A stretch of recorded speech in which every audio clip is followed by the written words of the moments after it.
Tell you about the Harvest Group? Yeah, what's about the Harvest Group? Nice. It's a whole new way of thinking about your business. It really is. I've had consultants before, and you know, they worked on the details of the business, but the Harvest Group really, for me, talks about the vision and the future and where you want to go. And we don't, you know, we talk a little bit about the details of the day-to-day stuff, but I love the focus on the future and thinking outside the box and where we're going to go and what we're going to do and how big can this thing get. And that's the difference, to me, between the average landscape consultant and what the Harvest Group does for landscape companies.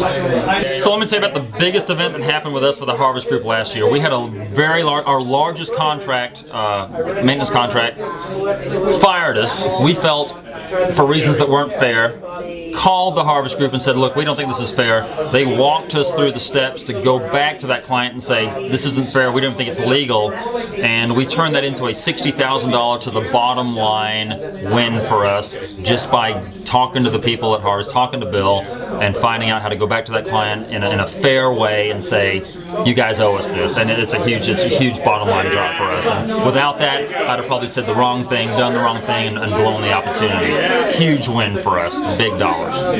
Harvesting the future for us, we've changed our business model. I'd say I haven't made a move in my new model change without calling Bill on almost a weekly basis and talking to him about how we're going to do things differently. We went from hiring Bill and the Harvest Group 2 years ago, and I'd say 3 months after I hired Bill, I called him and said, I'm out, I'm done, screw it, I'm sick of it, I'm selling this thing, I'm done. And we had a little half-hour come to Jesus meeting on the phone. He stopped me from doing that, called me back off the ledge. 18 months later, I have the best company I've ever had. We are just minutes away from blowing this thing up huge. We're making more money than we've ever made. The margins are out the ceiling, and we're more excited than we've ever been. And I can honestly tell you that without the Harvest Group, I would probably be working for somebody else at this point instead of being so excited about my future. My family has a huge future thanks to Bill Arman and the Harvest Group, and a little bit of this to Bill Arman right there.